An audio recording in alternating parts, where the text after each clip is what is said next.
Alléluia. Aujourd'hui, nous allons parler de la tranquillité que nous avons, la paix du cœur que nous avons. D'où nous provient-elle? La paix nous provient de la confiance en la providence divine.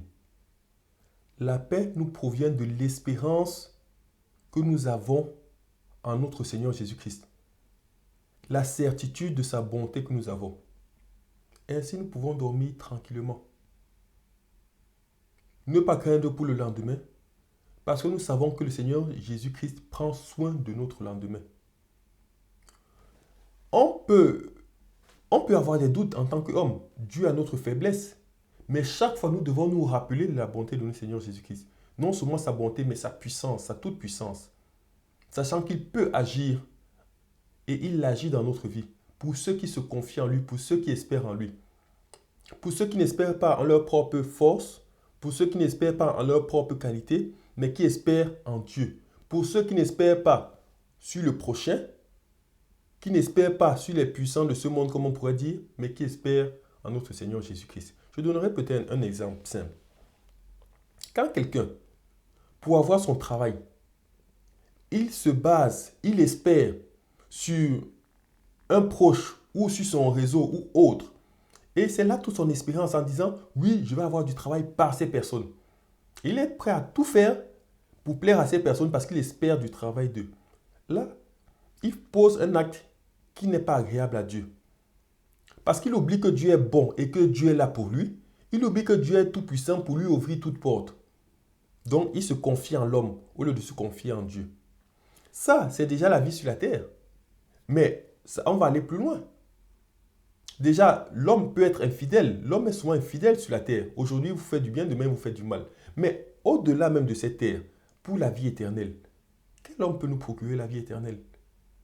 Si nous habituons déjà notre personne à espérer en l'homme, sachant que l'homme est incapable de nous accorder la vie éternelle, parce que lui-même n'a pas d'abord la certitude, qu'il soit chrétien ou pas, lui-même n'a pas déjà la certitude qu'il continuera à être agréable à Dieu jusqu'à la fin de sa vie. Et comment allons-nous mettre notre confiance totale en l'homme? Notre confiance est en Jésus-Christ. C'est pour cela que nous dormons bien. Cela ne signifie pas que le malheur ou la souffrance ne va pas venir à notre porte. Ça peut arriver. L'homme est soumis à la maladie, donc il est possible que nous tombions malades. Il est possible que nous perdions un proche. Ça, c'est la vie. Mais pourquoi nous restons calmes? Pourquoi nous restons dans la tranquillité? Parce que nous savons que rien n'arrive sans la volonté du Seigneur Jésus-Christ. Ce n'est pas lui qui fait toutes choses. Il fait et il permet. Et quand il permet, on peut se dire, oh, il a permis peut-être la maladie dans ma vie, il a permis ceci, et cela ne m'est pas profitable. Nous nous trompons encore. Parce que ça nous est profitable. Il suffit de comprendre, il suffit d'avoir les yeux de la foi pour savoir en quoi ce qu'il a permis dans notre vie nous est profitable. Mais tout ce qu'il pose, qu'il admet dans notre vie, nous sera toujours profitable. La seule chose que nous devons faire, c'est nous éloigner du mal. Mais tout nous sera toujours profitable. Mais aussi, nous ne devons pas oublier notre condition du péché. Parce que si la mort s'est introduite dans le monde, si la souffrance est introduite, c'est à cause du péché à la base. Parce qu'au départ, il n'y avait pas de mort, il n'y avait pas de souffrance. Donc, c'est un résultat de nos propres actes que nous avons posés. Donc, pour ceux qui espèrent au Seigneur Jésus-Christ, dormez tranquille. Dormez tranquille, ne vous souciez pas, n'essayez pas, ne pensez pas qu'en rassemblant tous vos problèmes, vous allez pouvoir... c'est là où vous aurez la paix. Au contraire, vous aurez encore plus de troubles. Dormez en paix, vous vous levez le matin, si vous avez des problèmes, vous cherchez à les résoudre.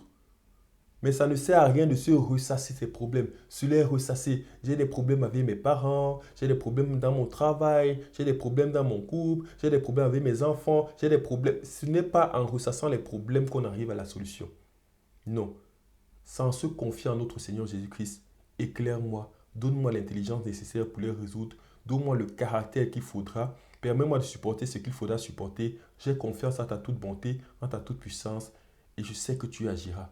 Et on dort tranquille. Donc, confions-nous en lui. Amen.